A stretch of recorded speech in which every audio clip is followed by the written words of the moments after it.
Hey everyone, Mo here, and before the video begins, I just want to let you guys know that my schedule has opened up for me to do coaching again. So if you're interested in private one-on-one coaching for me to help you, whether you're a newer player and you want to excel at the game very quickly and learn the fundamentals without developing any bad habits early, or if you're an experienced player who's already maybe platinum or diamond in your top 1%, but you need some help filling in the gap to get you to that 0.01%, to make you just some of the best, then hit me up on Discord and I can get you in some private one-on-one coaching lessons to help you polish up any skills you want to refine and help you learn all of the secrets to becoming a top player. That's it. I hope you enjoy the video. Hey everybody, Mo here, and welcome back to another weekly Meta Monday. As you guys might have noticed, I missed last week, but that's because the meta didn't really change at all and there was no gold change because it was just seasonals were going into the last week, so people were just going to be spamming the exact same meta decks, and nothing really changed. It was still Gangplank on top, Zed Poppy second. Literally the entire top 8 was the exact same. So I decided to skip last week. This week, however, things have changed and there's a new goal in town. With seasonals and the end of the technical ranked season grind up, or I guess the end of the season is not up, but grinding for the seasonals ranking is up. You can still have time to grind to that final rank that you're trying to hit, whether you're trying to hit platinum or diamond, or if you're in masters and you're trying to hit rank 1. Hopefully this Meta Monday will help show you what's being most played out there, and then you can use your opinions and discretion to figure out what deck or decks you want to use to carry you to that rank that you're trying to get.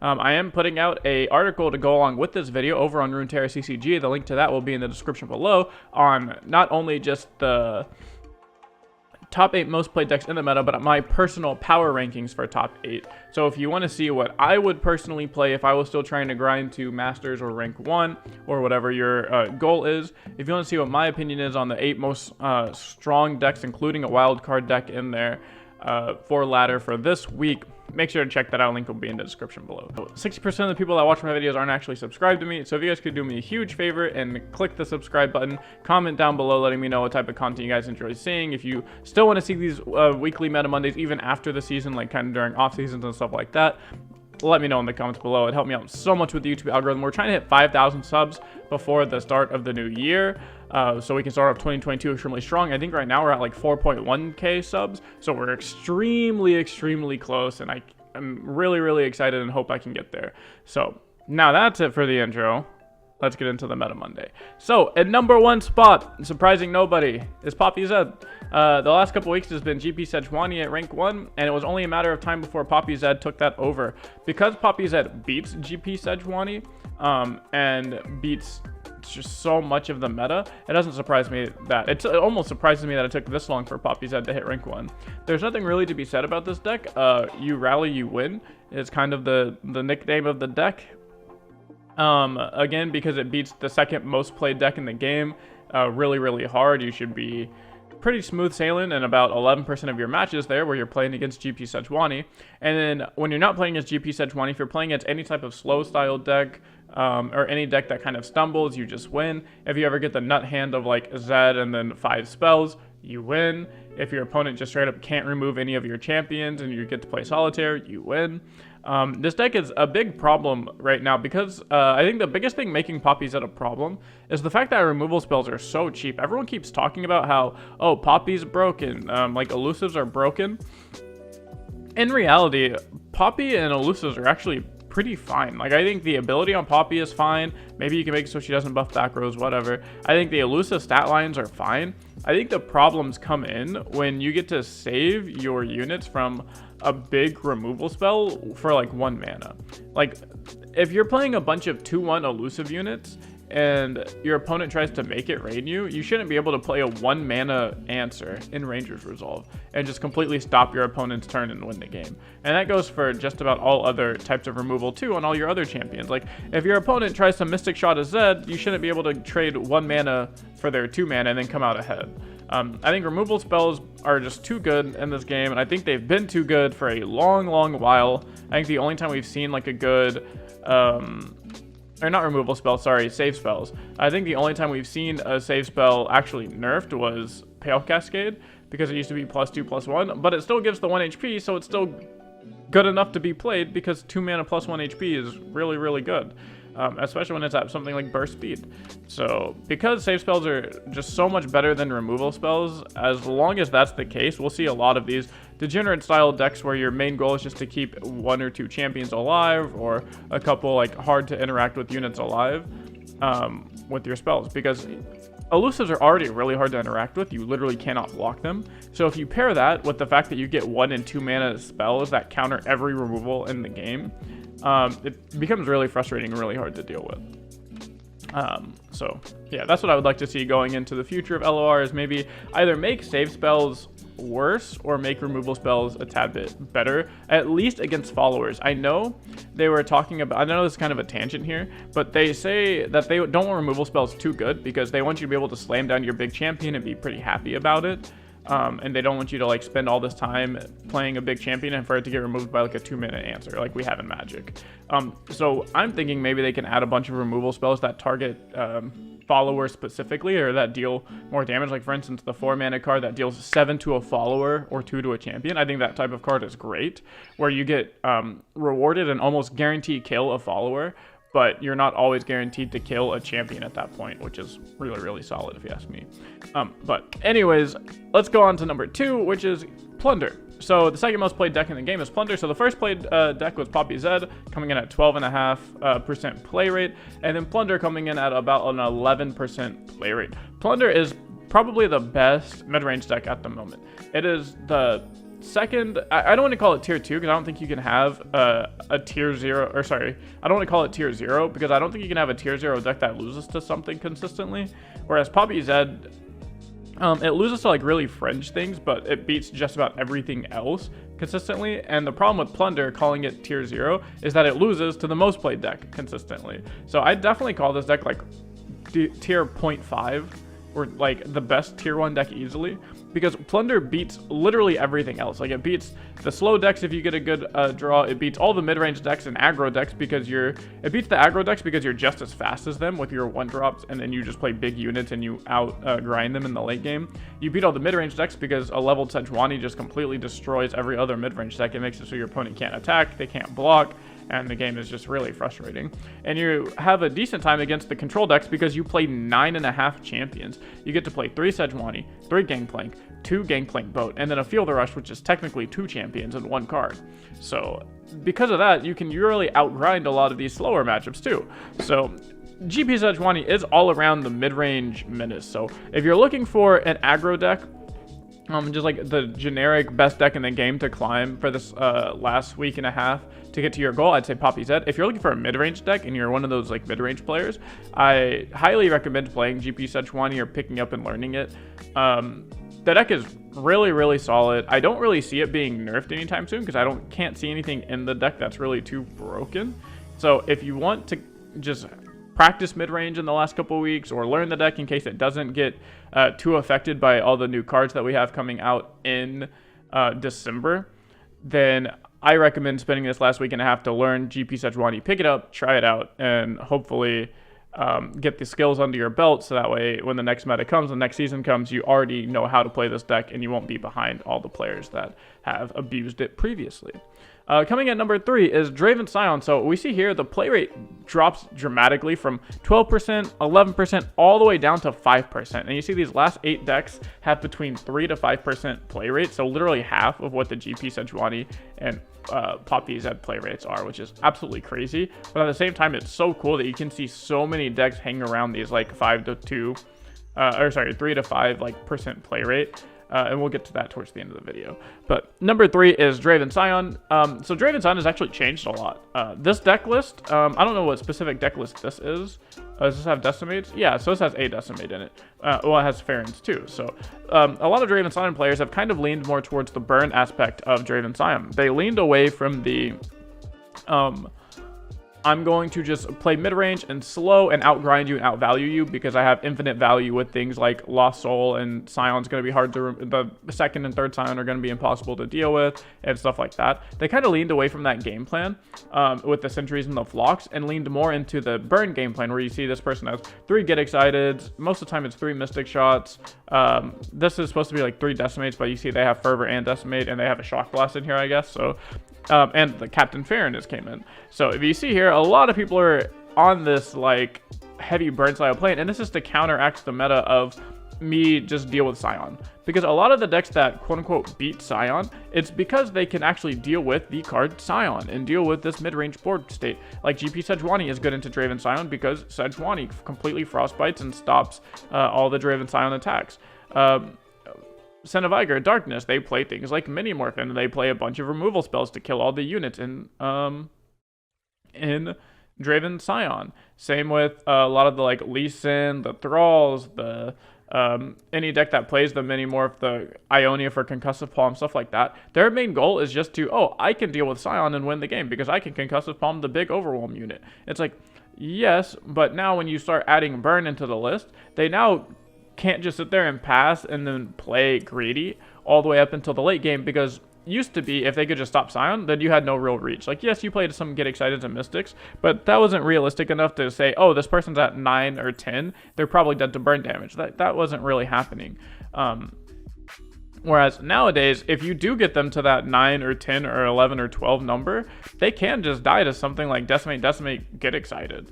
Like, that alone right there is 11 damage just in 3 cards. So if you can get them to that 10 HP thresh point, now all of a sudden they're still in threat. Like, if they ever tap under their Deny, or if they're not in a healing deck, which right now I don't think really any deck has healing outside of some Darkness builds play a little bit of healing, and then Lee Sin has Eye of the Dragon. Outside of those, none of these decks have any amounts of healing in them, which is absolutely nuts whenever you're playing one of these big burn style decks. So I'm really a big fan of the Draven Burn decks, and I'm happy to see it represented.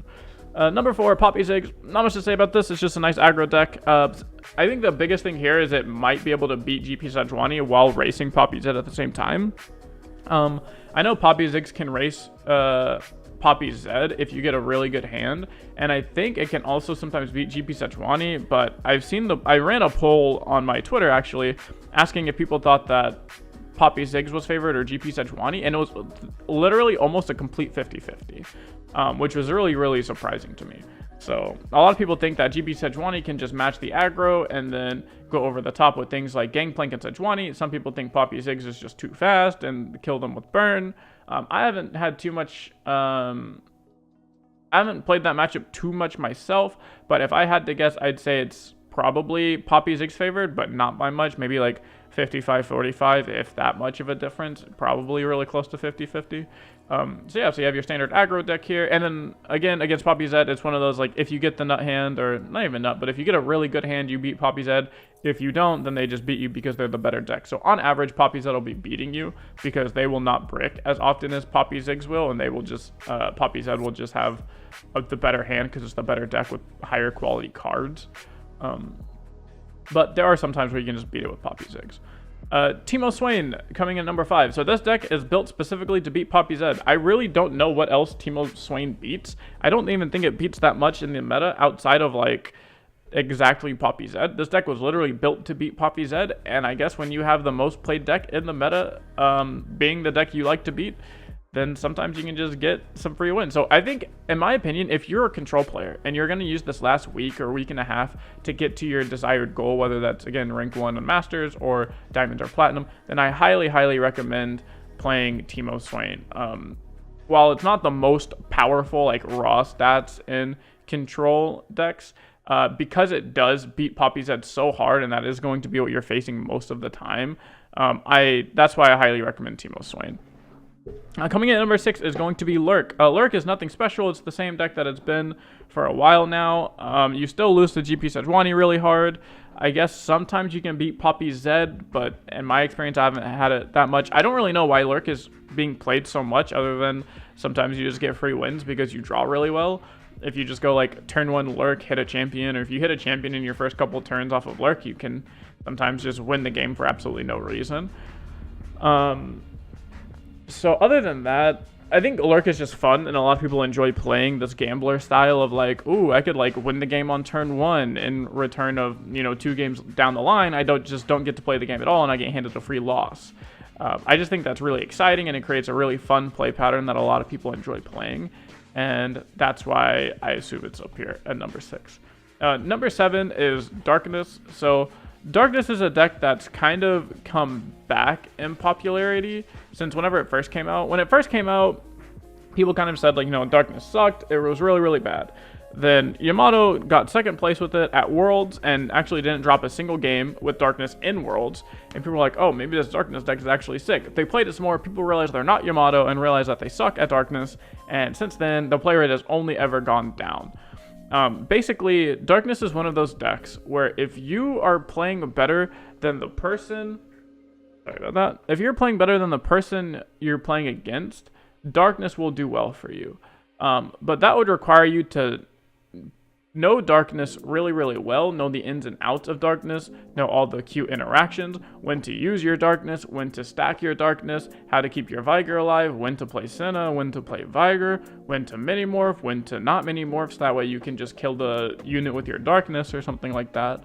I think Darkness is a really, really good tournament deck because of the things, the decks Darkness want to hit, like the Lee Sin, are played a lot in, like the Lee Sins, the Viegos, are played a lot in tournaments, but they're not played too much on ladder. As we see right here, Lee Sin has a 3% play rate, which isn't definitely a low, like it's just outside the top 8 here, but it's definitely not one of the highest or higher play rates in the game. So you're targeting such a small, and I don't even know where Viego is on this list, so you're targeting such a small field when you play something like Darkness that it's almost just not worth it, and you'd be better off playing something like the Teemo Swain, where at least your targeted deck that you're trying to beat is in fact the most played deck in the game. So yeah, if you want to play control decks, I'd still recommend the Teemo Swain over Darkness any day. And the final deck in this top 8 of the most played meta decks most played decks in the meta is Pink City. So I think Pink City is kind of like fell off of people's radars, but I'm not really sure why. I think Pink City is really good right now. I know the stats don't show it that favored for Poppy Zed, but I actually think that Poppy Zed is a pretty decent matchup for Pink City unless Poppy Zed is playing triple Ranger's Resolve, because you play so many removal spells in Pink City. I think you play like, it was some like 20 something removal spells, or not 20, it was like 14 removal spells or something. It was like over a quarter of your deck is able to actually kill the Poppy's Head, or you can just race them. So you just play a bunch of cheap units and you attack them over and over, and they have to block you or they just straight up die. You usually can threaten lethal on turn 5 or 6 if you get a good Pink City hand. And then if you don't get a hand that kills them on turns 5 or 6, then you get a hand that can deal a bunch of damage to their units and try and threaten to kill their units. And the only unit that you're really afraid of that you're going to have a hard time killing is going to be the Poppy, because a lot of their elusives have 1 to 2 HP. Everything in your deck deals 1 to 2 damage. If you have, it deals 1 damage, and if you have a keg, they all deal 2 to 3 damage now at that point. So I think if you're an aggro player, but I guess more say if you're a player that wants to beat all the aggro decks, but you also like being the aggro deck, this is like the anti-aggro deck in the meta right now, because you're an aggro deck that can kind of slow down sometimes and beat the other aggro decks because you have the longevity and things like the Gangplank and the Twisted Fate and the sometimes people like to play Dreadway in this deck. So you can go to these really, really late games and end up winning, and spend the early to mid game just sitting there and removing your opponent's units with things like the Lecturing Yordle, the Make It Rains, parlays, stuff like that, to remove your opponent's units. So if you want to be the anti-aggro player, I think Pink City is actually a really, really solid deck right now, and that's a deck I would highly recommend to people. And the last deck, I haven't done this in a while, but a Dark Horse style deck that I want to recommend to people is definitely not like this list, but it's going to be some sort of, I call it Sentinel tempo, where you're playing like Demacia Sentinel, Buru Sentinel, and you're just tempoing out the rest of the game, where you're saying, okay, I'm going to remove your unit, attack you for a bunch with my Fearsome units, and then it's like remove your other Fearsome blocker, hit you again with a bunch of Fearsome units. And you kind of just use these really, really good J spells that we got, like the Shock Blast. You can use some Pharos, the Forge of Tomorrow, your Forge Chief. You use cards that we got to support Jace in this deck, and you can can really out-tempo your opponent easily by doing something like kill your unit, hit you for a bunch, because the Buru Sentinels are actually, or the Sentinels are really nuts, because so 3 mana 3/3 Fearsome is already like really solid, but on top of that, if you kill something with a spell, it turns into a 3 mana 5/4 Fearsome, and that is absolutely insane. So because of that, I think Fearsome is a really, really good keyword right now, because if you look at the top decks, like GP Sejuani actually doesn't play a Fearsome unless they plunder out the 2/2 Pirate that turns into a 3/3. So that's their only Fearsome blocker outside of their champions. Poppy Zed, their only Fearsome blocker is going to be Poppy and Zed. Again, Poppy Ziggs, their only Fearsome blocker is Ziggs. I think is also only Ziggs and Poppy. Teemo Swain. They have a little bit more Fearsome blockers and a couple stuns, but Lurk, you usually can just race them down with all your removal spells because everything in Lurk is top heavy, meaning all of their units have big power but low toughness. So it's really easy to kill their units. So even if they play like a 10 power unit, it probably only has 2 HP. So you can just Mystic Shot it or something like that. Senna against Darkness and the slower control decks, your units are just too big. Like nothing can really deal with a 5/4 Fearsome unit. Really, they're going to have a hard time already dealing with a 3/3 Fearsome unit. But if they do play a Catalyzer, which is their only Fearsome blocker in the early to mid game, if they do play that and you are able to kill the Catalyzer, then they definitely are going to have a hard time dealing with 5/4 Fearsome units. So I think the Sentinel Tempo deck is extremely underplayed, and I'm actually making a deck guide on this deck this week to help you guys understand how to play it correctly, because right now I think it has a 52% win rate. Yeah. Has about a 52% win rate with a really low play rate, and I'm hoping that after I make my deck guide for you guys and kind of show you how to play the deck and help you understand it, that people kind of take this deck and just take off with it and start to do really, really well, and we start to see the numbers kind of grow. And I think this deck could easily be either a tier 1 deck or tier 1.5, like best tier 2 deck in the game at the moment. So that's it for the Meta Monday this week. Hope you guys enjoyed it. I like the fact that we see so many decks being played. This is something that you really don't see in card games. I think a lot of LoR players take for granted that people say, oh, we're like in a 1 deck like format where it's just Poppy Zed, or 2 decks where it's just Poppy Zed and GP Sejuani. And that's not really the case, because look at all of these decks out here that are like super viable. There's so many viable decks in LoR, and that is the craziest thing and the coolest thing to me that I think a lot of people in LoR actually take for granted and don't realize that in other games like Magic the Gathering and Hearthstone, it usually is only literally a 1 to 4 deck format, where if you're not playing one of these top 4 to 5 decks, then you have no chance at winning. And in LoR, you have the top 2 decks that are really, really good, but then after that, you still have another 10 decks that are still completely viable and still really, really easy to gain that LP with. So I really like that. I think that's something LoR does well. How do you guys feel? Do you guys think that it's okay to have one really, really good deck in Poppy Zed if the rest of the meta is still like playable and really viable? Or do you think there should try to get it as close to 0 like OP or really good decks? And that way, I guess, would you guys rather have 4 OP decks that you can cycle between that make a rock, paper, scissors? Or would you rather just have the 1 OP deck and then a bunch of like very solid tier 1.5 to tier 2 decks that follow behind it? To open up more more decks in the meta, but none of them are nearly as good as the one super dominant deck. Let me know in the comments below how you guys feel about that. If you think LoR does that well, make sure to join my Discord so you get notifications whenever I go live on Twitch, post on Twitter, post here on YouTube. Link to my Discord will be down below, and go follow me on Twitch because I stream on there almost every single day, and I'll be there live tonight playing some Sentinel Tempo. So that's it for this video. I'll see you guys in the next one.